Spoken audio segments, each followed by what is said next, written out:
overflowing. And then the inner calling came that, okay, maybe I should not be covered by that screen of bureaucracy. I should come out and help my guru, the Honorable Chief Minister of Odisha, as a nice disciple. So tell us a little bit more about your guru, your father figure. I mean, he will, by the middle of this year, become the longest ever serving chief minister in the history of India. He's already gone past Jyoti Basu. I think he'll go past Pawan Chamling by the middle of this year. It has never happened in the history of India. And you have seen firsthand why it has happened or what makes him tick. So tell us, what is the success of his longevity? I don't know throughout the world you have any parallel of democratically elected leader continuing in a space as popular as the Chief Minister of Odisha and winning election after election with a higher margin instead of anti-incumbency having pro-incumbency. And he is now going to touch 2.5 decades. He started in a decade when newspapers were ruling the roost. Then came internet, then social media. So all these eras of public scrutiny he has stood. And his popularity ratings are the highest in the country for any chief minister. So I would say that one of the main reasons for his success is that he doesn't see politics as politics. He sees it as public service. And people also don't see him as a political leader. They see him as somebody who is there to serve them. I think that is the connect he has with people and which has made him very popular. What is the connect that you have? Of course, you've worked under him as a bureaucrat, you were his private secretary, you were district collector in his home district before that. But more than that, at a personal level, clearly something has inspired you to make that political plunge. It's a blessing to work with a great soul like him. I consciously use the word soul. It's more of values. It's not about a great leader doing great work. Many people will do great work. There may be great administrators, there may be great planners. This Chief Minister, Mr. Naveen Patnaik, has a great soul. I consider it as a blessing to be with him for more than a decade. And I thought as a disciple, I should try and do something for him at this point of time to help him reach out to the people. That's my only objective right now. So for such a popular chief minister, many would ask, why is he then allying with the BJP? What is this pressing compulsion? Never, I don't think in Indian politics you have seen an alliance between a ruling party and the main opposition party. So something must have happened. Okay. Why somebody joins an alliance? Somebody joins an alliance because they want to win elections.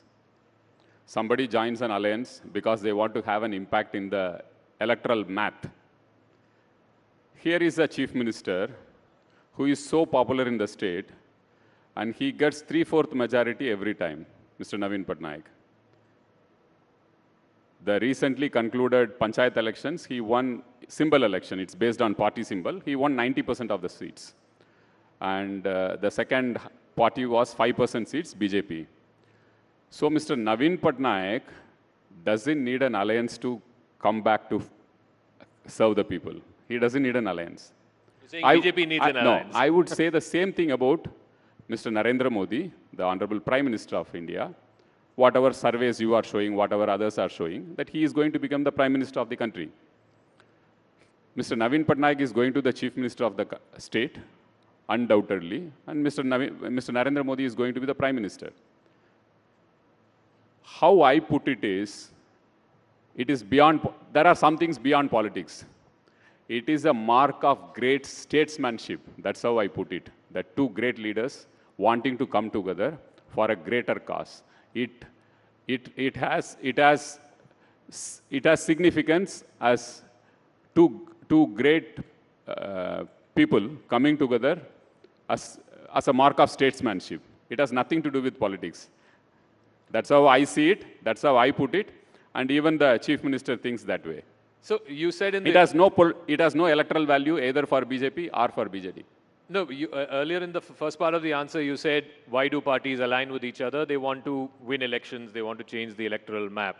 So is it that BJP needs BJD more or BJD needs BJP more?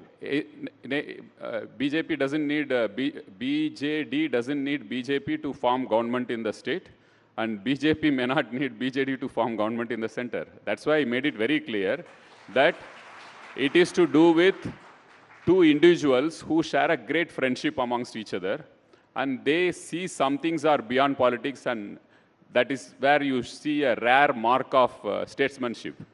I consciously use the word statesmanship. It is nothing to do with politics. It's beyond politics. So where is the status of that alliance right now? Because PM came, I think, earlier this month. He praised Naveen Patnaik as a Lokpriya Neta, but we haven't heard anything ever since. I think if anything happens, we'll all get to know. No, that's why I'm asking you. Who better to ask than you? We'll all get to know if something happens. But I told the logic behind this, whatever talk has happened also, I told the logic behind it. It has nothing of electoral significance either to Odisha or to the country. It is more to do with statesmanship. Okay. Talking about statesmanship, clearly Naveen Babu is a statesman in his own right. Like I said, he has already gone past Jyoti Basu's record. And if he wins this election, which like you said is almost a certainty, he will become the longest serving chief minister in the history of India. We have called this session P2P. So depending on which way you want to see it. Poverty to prosperity, Odisha transforms. That's the way you would like to see it. We would like to see it as from Patnaik to Pandian. No. So please tell us, are you Mr. Naveen Patnaik's political successor? I don't think I should answer this. The people of Odisha will answer it. And I succeed his values. I succeed his hard work. I get inspired by his sincerity, commitment, and keeping politics away from public service and doing service to the people. That's how, these are values I have imbibed from the Chief Minister. Politics can come later on whenever, whatever people think, it's fine. But the reason people are asking this is because the BJD, like some other parties, we've seen that in the history of Indian politics, where succession has always become a bit of a dicey situation. We've seen that with ADMK, we've seen that with Shiv Sena. So in the BJD, there is no obvious political successor. Are you the obvious political successor? Let me put it this way. The Chief Minister is so popular and he is so meticulous in doing everything. He has transformed the state of Odisha from where it was and what it is now. And BJD is the vehicle which he created to transform the state. Such a futuristic thinking Chief Minister who holds people of Odisha in his heart will definitely have planned out something for the BJD, which will be rocking as always he does. But he's not shared that with you. I think he tells always that people of Odisha will decide who will succeed him. We all follow that. In fact, when somebody asked Biju Babu when he was alive, who is going to succeed you, he also told the same thing, that people of Odisha will decide. But, finally, in democracy, one bows to the people's. So, talking about your political debut, just as you decided that you're going to get into politics, you also said that you're not going to be fighting the elections. You're not going to get into electoral politics. Why? I was very clear when I took this decision. I'm going to help the Chief Minister come back with 3/4 majority to serve the people again. That's my one and only objective right now. I see only that in my eyes. In politics, obviously, you'll be the subject of scrutiny by a lot of people, your political opponents, by the people of the state. When they attack you with the outsider tag, how do you respond to that? I know that last 3-4 years I have been the center point of attack of everyone in Odisha politics. Most of the opposition parties attack me. So that's part of the game. And whether I succeed or not, it's up to the people of Odisha to decide. But when they say that you're originally not from there, you're from Tamil Nadu. They have to come and see some of the meetings which I have with the people and the emotions which they pour out when they see, when they interact, or when they talk to me. I think that will clarify how they hold me, whether they hold me as one of theirs or whether they hold me as an outsider. It's the people of Odisha who finally decide. But, I mean, you're also a fluent Odia speaker by virtue of your bureaucratic career, of course. You're married to a Odia, a native. But beyond that, for people to accept somebody who is from a different state, I mean, the only comparable example I can think of, and probably you'll relate to this, is MGR. You know, coming from one state and contesting in another state, even Jayalalitha to an extent.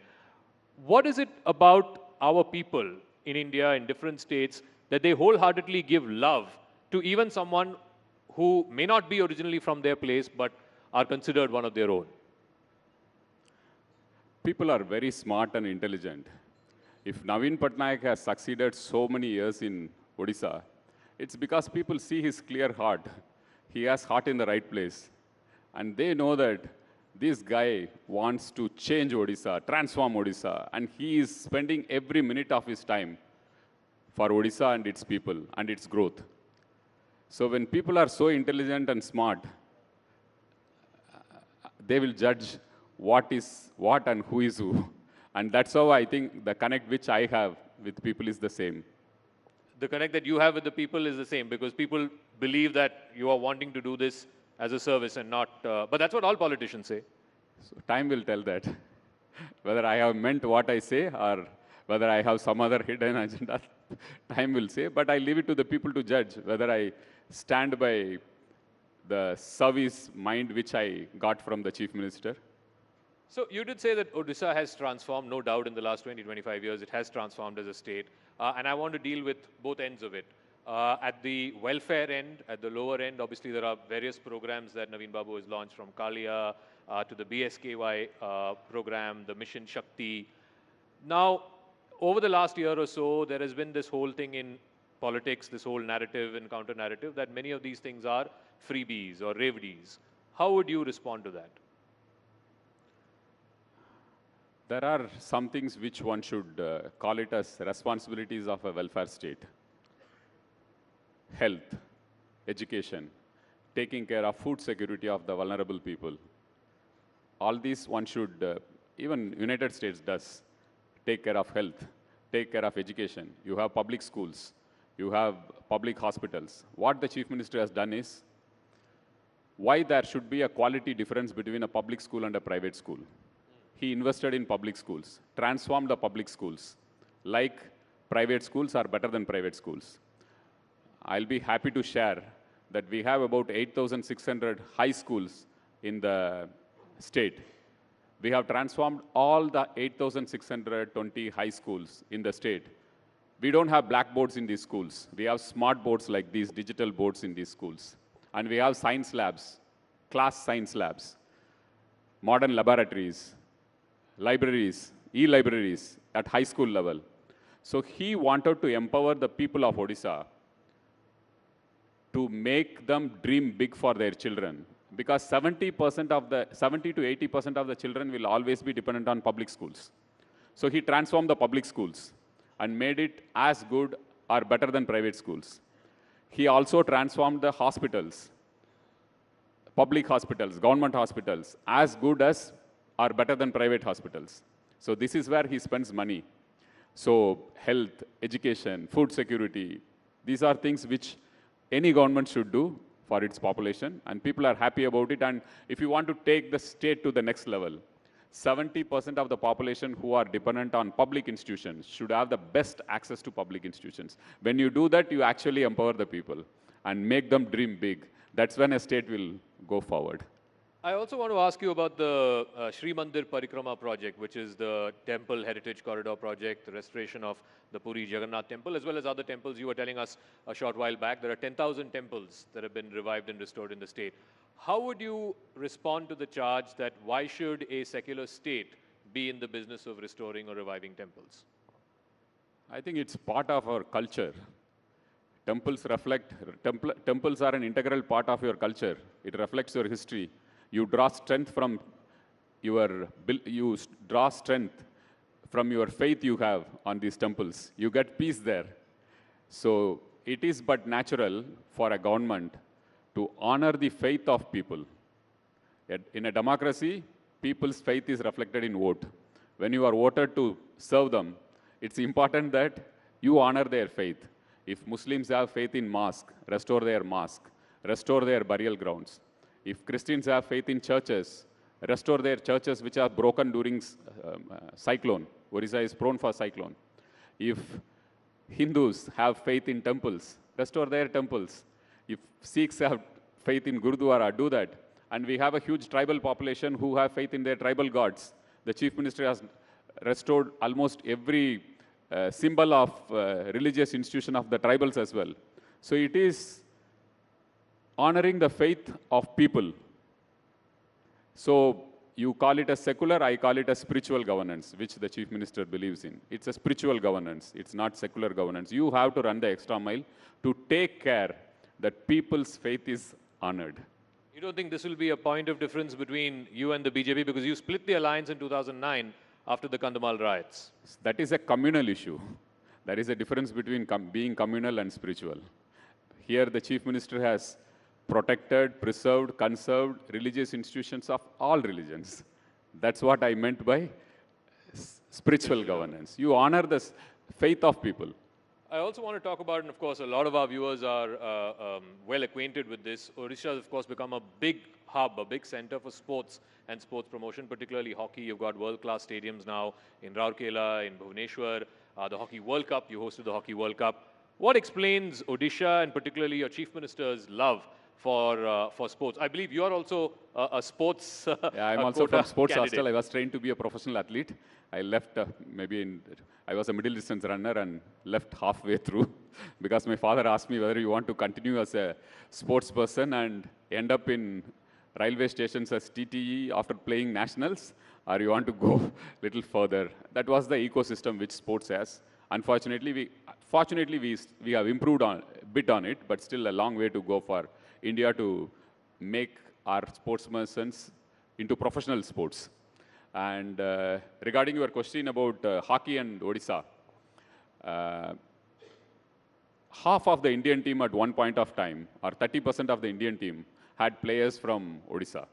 People of Odisha are in love with hockey, many parts of the country. But in Odisha, hockey is celebrated. You will get, even for local matches, you will get such huge crowds for hockey. Our Chief Minister is also he used to be a hockey player, he used to be a goalkeeper. And his father had told a very interesting anecdote, linking hockey and the Indian national movement. Linking hockey and the Indian freedom movement. Indian freedom movement, right.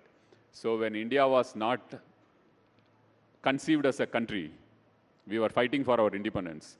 The only place where India was representing as India was in Olympics, even before independence. British India, whatever you call it. So the gold medals used to come from hockey. When India was an idea, we were fighting for independent India. At that point of time, India was honored at a world stage because of hockey. So that is something which Biju Patnaik, who used to be a freedom fighter, late Biju Babu, he had told his son, Naveen Patnaik, that we all got inspired, that India, at least somewhere it is making a wave, at least through hockey, it made an impact for itself, that we are getting gold in Olympics. So that is something which gave that emotional connect to our Chief Minister. And people of Odisha are deeply in love with hockey. So he thought that we should take up hockey seriously. And we are the only state, perhaps in the world, who is supporting a national team. A provincial government supporting, sponsoring a national team. Generally, a national team is sponsored by corporates. The Chief Minister wanted that, well, let's send a message. This game has contributed for, at least indirectly during the Indian national movement, to make Indians feel proud about something when they were fighting the British. So perhaps that is the reason why he took it up as an emotional thing, and it gelled well with Odisha. All right. So, in fact, Odisha sponsors both the men's and women's hockey teams. So, can we Senior have a round and of junior. Senior and junior. So, that is an incredible thing. It's generally corporates who sponsor teams, but here you have a state government sponsoring. So, finally, Mr. Pandian. And after 38 years, 40 years, India won a medal in last Olympics in Beijing. Correct. After Odisha sponsored. Of course, the credit goes to our players, the support team and everyone, but Odisha had a small role in that. Odisha had a small role in India getting a medal after 3 decades. So finally, is Mr. Pandian, the middle distance runner, ready for the long distance marathon of politics? I take one day at a time. I don't see anything long term. In human life, you should take one day at a time, not then you are stressful. This is something which I learned from our Chief Minister. Very spiritual. Take next minute. live in the moment, present moment. So for this day and for the last 25 minutes, Mr. Pandian, thank you very much Thank for joining you, us Jai here at the Jagannath. Rising Thank Bharat you. Summit. Thank you. Ladies and gentlemen, can we have a round of applause? Thank you so much for that very important advice. Live each day. And that was Odisha's influential bureaucrat, now serving the people of the state with utmost dedication and selflessness and sharing his vision for the state's development. Well, ladies and gentlemen, since the morning we have had some fascinating discussions over some thought-provoking issues and some burning topics. You can dig deeper over lunch, which will now be served at the Shah Jahan Hall. So take a break, enjoy yourself, enjoy the scrumptious meal, and we will have you back soon after lunch. Thank you so much.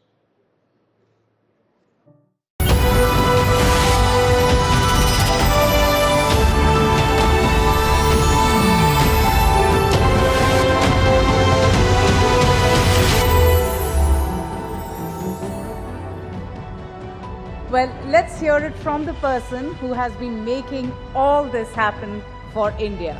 Ladies and gentlemen, it's my privilege to welcome Shri Nitin Gadkari, Union Minister of Road Transport and Highways, Government of India, to talk about the road to 370. Well, it is the election year and he is in conversation with News 18's Amish Devgan. A huge round of applause, ladies and gentlemen.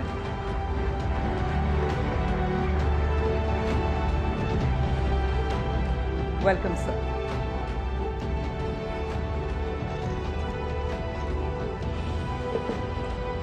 Thank you.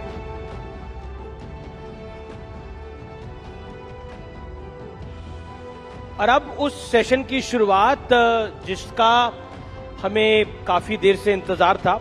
Nitin Gadkari मेरे साथ है, केंद्रीय मंत्री हैं, Bharatiya Janata party के पूर्व राष्ट्रीय अध्यक्ष रहे हैं। नितिन जी, आपका अभिनंदन है, तो जोरदार तालियों के साथ अभिनंदन करिए नितिन गडकरी का। नितिन जी, अटल बिहारी वाजपेयी के बारे में कहा जाता था वो व्यक्ति तो सही है लेकिन पार्टी गलत है, और अटल जी के बाद अगर किसी के लिए कहा जाता है तो वो नितिन गडकरी के लिए कहा जाता है कि बंदा तो सही है लेकिन पार्टी गलत में आ गया है। ऐसा क्यों है? ये तो बिल्कुल गलत है। पार्टी भी सही है और बंदा भी सही है। मैंने अपने जीवन की शुरुआत